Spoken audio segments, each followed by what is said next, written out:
मनु विधान कहता है कि अगर कोई दलित समाज का व्यक्ति शिक्षा अर्जित कर ले, मनु विधान कहता है कि अगर दलित समाज का व्यक्ति कोई कथा पढ़ दे तो उसकी जीभ काट लो। संविधान को मानने और संविधान को मनवाने का भी ठेका लिया है, इसलिए कुछ नहीं कह रहे। नहीं तो फिर तो अहीर को लठ कलेक्टर होते ही है, जो बतावे की जरूरत है। कहा तुम्हारी भूमिका सुदामा की रहेगी धीरेन्द्र, तो दामोदर की भूमिका कृष्ण की रहेगी। न दामोदर को तुम्हारा कोई आशीर्वाद चाहिए, बल्कि एक आध भूत छोड़ सकत तो एक चुनौती है, भूत छोड़ दे हमारे ऊपर, देखत कैसो खेलत, हम बाप पे चढ़त के वो हम पे चढ़त, हम जई देखे। आजा मेरे भाइयों, एक बात बताओ, सबसे पहले तो सुन लेना, यहाँ जो भी हमारे एससी के भाई बैठे हैं, एससी के भाइयों एक बात को सुन लो, ओबीसी के भाइयों सुन लो ध्यान से। यादव बैठे हों, गुर्जर बैठे हों, दांगी, रावत, कुर्मी, कुशबा, पाल, केवट, जो भी बैठे हों, रजक, नाई समाज के लोग, जितने भी समाज के पिछड़ा वर्ग के हैं, ठाकर किरार समाज के लोग भी हैं, लोधी समाज के भी हैं, सब सुन लो। एक बात बताओ, कृष्ण ने कौन के कुल में जन्म लाओ? तो जवाब दो, गूंगा बने रहो, जैसे तुझे बावन के मुंह ज्यादा चल रहा है, थोतरी ज्यादा चल रही है इनकी, बताओ। नहीं, नीचे वाले से पूछेंगे, हम तो हमेशा नीचे से बुलवाते हैं। बताओ कृष्ण ने कौन से कुल में जन्म लाओ? तो और हमको है अच्छा, और जो धीरेन्द्र है जाके कुल में राम या कृष्ण ने काऊ ने जन्म लाओ का? अच्छा, तो हिंदू धर्म को ठेकेदार जो और हम ऐसे चराएं, हम क्या करें? हम ऐसे चराएं? अहीर गुजरन को बोले काम ही जो है, कुशबा काची बोले तुम आप जाओ वो उगाओ, क्या कटवाते सब्जी, और ये बैठे बल बहादुर बोले जाओ भेड़े चराओ। क्यों? यही है, यही है। और जो सिस्टम मालूम कौन ने बनाओ? तो बताओ अखिलेश यादव, अगर तुमसे कहा जाए कि तुम सिर्फ भैंसे चराओ, ना मौड़ी मड़न को अच्छी पढ़ाओ, ना अच्छी नौकरी में लगाओ, तो तैयार होगा? नहीं है? बताओ भगत जी, तुमसे कही जाए तुम बोलेरो लेके काहे घूम रहे, तुम तो सूत्रन में आ, तो तुम मानवे तैयार होगा? नहीं है? जो है वो मनु विधान, मनु स्मृति, जिसको हम सीएल बौद्ध साहब किसी कीमत पे लागू नहीं होने देना चाहते। बोलो सही कर रहे हैं कि गलत कर रहे हैं? वो मनु विधान कहता है कि अगर कोई दलित समाज का व्यक्ति शिक्षा अर्जित कर ले, मनु विधान कहता है कि अगर दलित समाज का व्यक्ति कोई कथा पढ़ दे तो उसकी जीभ काट लो। यही मनु विधान कहता है, अगर कोई भागवत भी सुन ले तो उसके कान में पिघला के शीशा डाल दो। इस मनु विधान को लागू करना चाहते हैं ये चार, कौन चार? पांच है वैसे तो, एक तो है वो ऐसे ऐसे करत रह दो, समझ गए? लाइट है डिम है, बाकी डिम है कि फ्यूज है पता नहीं क्या, समझ गए? कौन? जाको गुरु। अच्छा, हमसे कल एक पत्रकार साथी पूछ रहे थे कि भाई आप धीरेन्द्र के बारे में ऐसे बोल रहे, धीरेन्द्र ने ये सब भाषा सीखी कहां से? हमने कही जोन को गुरु जो नारो लगाते हुए कि मरे मुलायम कांसी राम, जोर से बोलो जय श्री राम, वो ठटरी तो बांधे ही और का बांधे को। सही बात है कि?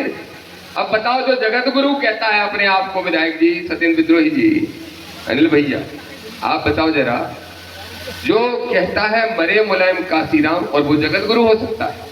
एक पिछड़ों के बड़े नेता को और एक दलित समाज के बड़े नेताओं के मरने पे जो खुशी मना रहा हो, क्या वो तुम्हारा गुरु हो सकता है? बताओ एससी और ओबीसी के लोगों, क्या तुम्हारा गुरु हो सकता है? अब जब वो तुम्हारा गुरु नहीं हो सकता तो जो धीरेन्द्र कहां से होगा? जो तुम्हारे भैया की ठटरी बांध रहा हो और कह रहा हूं देख ले, सुन ले धीरेन्द्र, हम तो संविधान को मानते हैं, इसलिए कुछ नहीं कह रहे, क्योंकि बाबा साहब का सम्मान जो किया है और जिंदगी भर करने का जो ठेका लिया है, संविधान को मानने और संविधान को मनवाने का भी ठेका लिया है, इसलिए कुछ नहीं कह रहे। नहीं तो फिर तो अहीर को लठ कलेक्टर होते ही है, जो बतावे की जरूरत है। कहा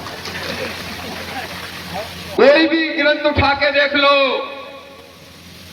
तुम्हारी भूमिका सुदामा की रहेगी धीरेन्द्र, तो दामोदर की भूमिका कृष्ण की रहेगी।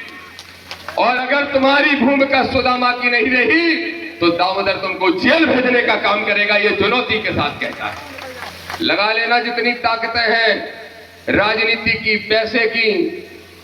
पत्रकार साथियों सुन लो, कई लोग जानना चाह रहे हैं, दिल्ली से यात्रा शुरू हो रही, दिल्ली की मीडिया को भी कुछ चाहिए, तो सच्चाई बता रहा हूं। मैंने एक भी असंवैधानिक शब्द धीरेन्द्र के लिए नहीं बोला था, रुपेश भाई, रामप्रीत जी, एक भी शब्द नहीं बोला था। मैंने क्या कहा कि भारत का संविधान जो बाबा साहब डॉक्टर भीमराव अम्बेडकर ने लिखा, उस संविधान के प्रियम्बल में, उस संविधान के प्रस्तावना में भी लिखा है, हम भारत के लोग और पंथ निरपेक्ष राष्ट्र, वही धर्मनिरपेक्ष होता है। मतलब सारे धर्मों का होगा नासिर भाई, सुन लो शाहरुख, नाजिम, सब लोग, अगर मैं धीरेन्द्र से नहीं लड़ाऊं और हम लोग ना लड़े, उसका बस चले तो तुम्हें कल नहीं पाकिस्तान छोड़े आएगा, कल नहीं छोड़े आएगा। अब वो कह रहा है हिंदू राष्ट्र बनाना चाहते हैं, तो मैं भी कह रहा हूं इस मंच से कि भारत का संविधान दामोदर के लिए हर ग्रंथ से बड़ा है। संविधान के विरोध में जाओगे तो तुमको जेल में भिजवाने का काम हम करेंगे, ये दामोदर का कहना। बताओ, बुजुर्ग लोग भी बैठे हैं, शुरू से ये सुनते आए हो कि नहीं, हिंदू मुस्लिम सिख ईसाई आपस में है भाई भाई, सुना कि नहीं सुना? बताओ कितने लोगों ने सुना, हाथ उठा के बताओ। सबने सुना शुरू से। अब ये मालूम क्या कहना चाहते हैं? नहीं, हिंदू मुस्लिम सिख ईसाई आपस में भाई भाई नहीं है, धर्म के आधार पर बांटना चाहते हैं। इसीलिए क्या कह रहे, बोले 20 साल बाद इस पूरे वृंदावन में टोपियां दिखेंगी, टोपियां। और फिर ऊपर से धीरेन्द्र कहता है मैं तो टोपी कह रहा हूं, मैं ये थोड़ी कह रहा हूं कौन की टोपी, हमें टोपी पहरा रहा है, इसे देश के लोगों को टोपी पहरा रहा है। जानता नहीं इस देश का आदमी के तुम हिंदू मुस्लिम करा के उनको फायदा पहुंचाना चाहते हो, जिनकी सरकार केंद्र और राज्य में बैठी है, जो बाबा साहब के संविधान को खत्म करना चाहते हो, उनके एजेंट बन के काम करना चाहते हो। तो मैंने कहा, फिर से जवाब दे रहा हूं, मैंने एक शब्द भी गैर संवैधानिक नहीं बोला था। उसके बाद जितनी मिर्ची लग गई। एक हमारे अधिकारी मिले हमें, पुलिस के बड़े, बोले ऐसा आपने क्या बोल दिया, धीरेन्द्र की आपने पूछ दबा दी क्या? मैंने कहा क्यों, क्या हो गया? बोले क्यों गुस्सा हो रहा है? हमने कहा तो हमने तो दो ही काम किए, एक राष्ट्रपति को चिट्ठी लिख के यात्रा रुकवाने की मांग की और दूसरा कोर्ट जाने की बात की। तो बोले ये तो संवैधानिक अधिकार है। तो हमने कहा उनके हिसाब से नहीं है, क्योंकि वो मनु विधान को संविधान मानते हैं। तो मैं आपसे कह रहा हूं, मीडिया के साथियों सुन लो, और धीरेन्द्र शास्त्री तुम सुन रहे होगे, मुझे पता है सुन रहे होगे, तो सुन लो। धीरेन्द्र भाई 22 साल छोटे हो हमसे, 22 साल, भाई साहब का वो बेटा नहीं, और बुंदेलखंड को कल्चर है, सामने मिलो तो पहुंचियो, बड़े इनके पहुंचिए जात करे चाहिए जात, बोलो क्या कल्चर है, ये है कि नहीं? हाथ उठा के बताओ। भाई सोच रहे बाबा इसराफ लग जाए, क्या सोच रहे हो दोस्तों? तुम दुष्ट नहीं से तो परेशान है, जो अभी यहां से जो हाथ जोड़ हो। पहले तो एक बात समझ लो, मंदिर धीरेन्द्र नहीं है, धर्म धीरेन्द्र नहीं है, मानवता धीरेन्द्र नहीं है। मानवता का दुश्मन, तुम्हारे सनातन का दुश्मन, तुम्हारे उस भगवान के नाम पे तुम्हारा शोषण करने वाले व्यक्ति का नाम धीरेन्द्र शास्त्री है, इस बात को समझ लो। और धीरेन्द्र की पूरी जमात, चाहे वो अनिरुद्धाचार्य हो जो अखिलेश यादव से टकरा गया था फिर भागा वहां से, और चाहे उसका बाबा वो अंधा वाला हो, अकल का अंधा, मैं तो अकल का अंधा कहता हूं उससे, और एक और है बोला बेलपत्र चिपकाया हो, प्रदीप मिश्रा, सबरे मिश्रा ऐसे ही होते हैं क्या? कुछ मिश्रा तो हमारे बहुत अच्छे दोस्त हैं और अच्छे आदमी हैं। मैं एक बात स्पष्ट कर दूं, मेरी लड़ाई, हमारी लड़ाई एक ही लड़ाई है, और वो है मानवता को बचाने की लड़ाई और भारत के संविधान को बचाने की लड़ाई। हमारी लड़ाई किसी धर्म के खिलाफ नहीं, और अगर हम धर्म के खिलाफ होते तो तुम 4 साल में 400 करोड़ के 4000 करोड़ के मालिक नहीं बन पाते। ध्यान रखो, तुम्हारी तिजोरियां अगर कोई भरता है, ये तो कह रहे थे SC ST OBC के लोग जाएंगे 95% यात्रा में, कौन कह रहे थे? आप कह रहे थे रामप्रीत जी, मैं कह रहा हूं 90% तो OBC के जाएंगे। सच्चाई को स्वीकार करो, SC के तो अभी भी कम जाते हैं, OBC के अहीर जाएंगे, गुजर जाएंगे, गड़री के जाएंगे, काछी जाएंगे, किरार जाएंगे, दांगी जाएंगे, रावत जाएंगे, लोधी जाएंगे, और कौन जाएंगे? गौरव भी जाएंगे। कहेंगे गौरव जी, गौरव भी जाएंगे, सब जाएंगे। मैं कुर्मी के, अरे कबे तुम्हारा पेट भरे ना, तो कुर्मी मोड़ी को भागवत पढ़न दे रहे, यादव चलोगा गलती से इटावा में भागवत पड़े सो चुटिया काटी सो काटी, मूत को छिड़काव कराओ और वो मूत भी कहां से ले आओ तो तुम्हें पता है।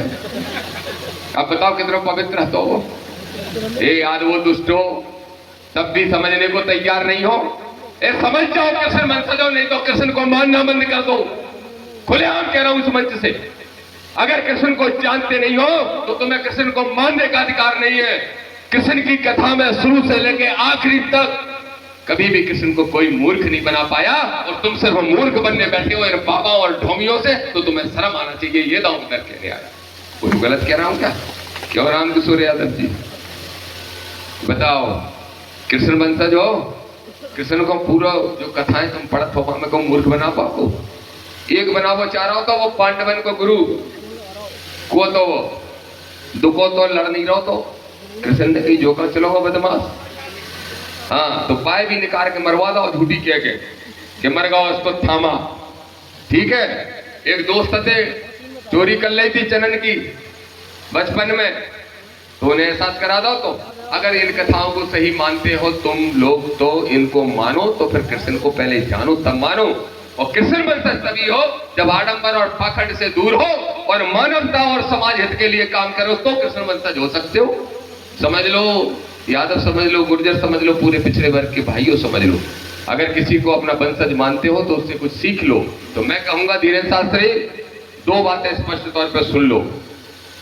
दामोदर यादव डरेगा नहीं, दामोदर यादव झुकेगा नहीं, और दामोदर यादव तुमसे मिलेगा भी नहीं।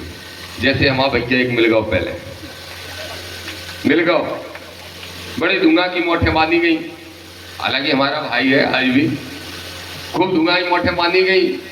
जय भीम बीमार भी बहुत सक्रिय हो गई। हम तो आते नहीं बाटे बीमार में, ओबीसी महासभा भी लगे लगे लगे लगे है। अब हमने कही कि बारात के दूल्हा को पहले देख तो लो हार्ट बीट चल रही कि नहीं चल रही, हमसे पूछ ही लोगों ने, हमने देख तो लो। और फिर हमने फोन करके कही कि भैया तो डटने नहीं जा, गम नहीं खाने लगे रहने। अरे बोले भाई चाहे सिर कट जाए। तो ये क्या गलत फहमी में है कि पैसे की धमकी से दामोदर डर जाए। मीडिया वाले साथियों सुनो, ये मोबाइल है, पिछले 3 दिन से इस मोबाइल पे 3000 से ज्यादा फोन आ चुके हैं। मेरा नंबर धीरेन्द्र के यहां से रील बना के डाला गया, रील बना के देखो, ये सनातन विरोधी महाराज जी का अपमान कर रहा है, इसका ये नंबर है, इसको फोन लगा के सबक सिखाओ। बताओ ये बाबा लोग करते? ये 3000 हर डेली 1000 फोन आ रहे हैं व्हाट्सएप पे, और जब नहीं उठा रहे तो वहां में लिख के भी आ रही, क्यों रे तेरी हिम्मत नहीं हो रही, जातिगत गालियां लिख के दी जा रही हैं। मैं बड़ा खुश हो रहा हूं, और मैं उन गालियों को सुन के खुश हो रहा हूं, क्योंकि ये सील लग जा रही है कि जो हम सोचते हैं इस मनुवादी व्यवस्था के बारे में वही बात 100% सही है। लेकिन सुन लो धीरेन्द्र, सुनो, असली पट्टा अगर हो, समझ लीजिए कौन के जौन के भी, तो अगर असली पट्टा हो तो तुम फोन करो बेटा, करो एक बार फोन दामोदर को। 4 चमचों से फोन, ये हरकतें हम नहीं करते जबकि हमने संत का चोला नहीं ओढ़ा। अगर अभी हम इतने ही सारे साथियों को तुम्हारा नंबर दे दें, 2 मिनट का काम है तुम्हारा नंबर निकालना, 2 मिनट का, और अगर इतने ही सारे साथियों को दे दे और कह दे देखो संविधान विरोधी को सबक सिखाओ, तो फोन तुम्हारा कान भी फट जाए गनगना के, ये समझ लेना। लेकिन हम ये हरकत नहीं करेंगे क्योंकि हम तुम जैसे निकृष्ट नहीं है, इसलिए हम नहीं करेंगे। तुम साधु का चोला ओढ़ के 1000 हरकतें कर रहे हो। तो आज मैं कह रहा हूं, सुन लो, ददरबगढ़ सरकार की बात हो रही थी, रामपुरी जी कह रहे थे कि वहां कभी गुर्जर समाज के पुजारी होते थे, मंदिर उन्होंने स्थापित किया। आरडी प्रजापति जी कह रहे कि धीरेन्द्र जो मंदिर पे बैठे हैं वो यादवन को स्थान है। वाह भैया, 12 हीर गुजरो, तुम्हारा लठ हमें 24 घंटा तेल पे बात हो, तुम बड़ी ताकत है तुम्हारे लट्ठन में, हीर गुजरो।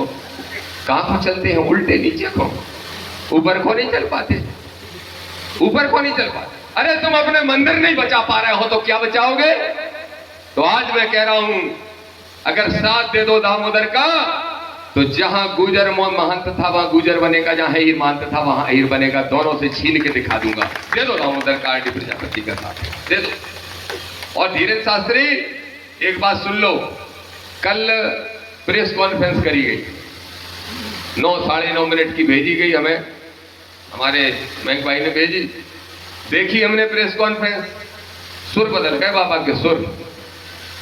हम जो थोड़ी कह रहे हमारे तक क्या काल सुधराई नहीं है, नहीं अब हम उनके खिलाफ बोल है ही नहीं। बोलो और बोलो, क्या समझ रहे थे हमें का पिछोर से विधायक बनने, हमें का बीजेपी को टिकट चाहिए? सुनो, तुम 1000 भी बीजेपी के टिकट दे हो तो समझ लो हम आगे बोलना नहीं चाह रहे, संवैधानिक आदमी है। ना दामोदर को बीजेपी का टिकट चाहिए, ना दामोदर को तुम्हारा कोई आशीर्वाद चाहिए, बल्कि एक अद्भुत छोड़ सकत तो एक चुनौती है, भूत छोड़ दे हमारे ऊपर, देखत कैसो खेलत, हम बाप पे चढ़त के वो हम पे चढ़त, हम जई देखे। आजा हो जाए अपनी कुश्ती। बोले नंबर नहीं है तो नहीं तो ठटरी बाहर देते। कितनो सिबरी है, अपनी पोल खुद ही खोल लो, कब नंबर तक नहीं निकाल पाते। बताओ, तुम्हारी कथा होती है धीरेन्द्र की, और कथाओं में कितनी महिलाओं की चैनें, सोने के जवाहरात कितने चोरी हो जाते हैं, काऊ की बता पाए आज तक? धीरे हम देख रहे थे वे रील है, एक रील में कह रहे भाई साहब महिला खड़ी हो गई कि महाराज जी हम आपको बहुत आदर्श मानते हैं, जाने 6 लाख को 8 लाख को कितने को बोले आए थे, हार सुसस के आए थे, पैर के आए थे। बोले क्या समस्या हो गई? बोले अब हल कटका कूलेगा निकाल के। अरे बोले जो तो बड़ी गड़बड़ हो गई, बहुत दुष्ट है यहाँ के लोग। तो माने कि महाराज जी तो सब जाना, बता दो। तो बोले अगली पर्ची फलाने की, मतलब बाकी पर्ची नहीं निकाल पाया, क्या कुछ सिर्री बन रहे हो पर्ची पर्ची पर्ची पर्ची के चक्कर में। तो सुनो, आज हम नियम कानून की किताब लेके आए, वकीलन से बात करके, बड़े बड़े समझदारों से। सबसे पहले तो अंधविश्वास फैलाना भी कानूनी अपराध है। दूसरा वे कहते हैं ए दूर हट अछूताएं, छुआछूत की बात करना भी कानूनी अपराध है। 2 अपराध कर रहे हैं भाई साहब, 27 साल के ये नौजवान भाई साहब धीरेन्द्र बाबू, 2 अपराध तो इन्हें ये करता है। तीसरा बोल रहे हैं हिंदू मुस्लिम फैलाना चाहते हैं, सांप्रदायिकता फैलाना चाहते हैं, तो तीसरा अपराध हो गया। चौथा अपराध ये कर रहे हैं कि भारतीय संविधान को न मानते हुए हिंदू राष्ट्र बनाने की मांग कर रहे हैं। 4 अपराध हो गए। 5वां अपराध हो गया कि दामोदर यादव को जान से मारने की धमकी दे रहा है। 5 हो गए, तो 5 काफी है जेल भेजे के नहीं? काफी है, भेज दीजिए फिर। अब सुन लो, तुमने चाहे भले कैसे ही सोच के कल प्रेस करी हो, लियो सुनना भाई साहब, चिंता नहीं करियो, देवता नहीं यहाँ है रात के, तुम्हें चिंता नहीं करियो। ऐसा है, कल पत्रकार वार्ता करके जानबूझ के हमारे पास भिजवाई गई।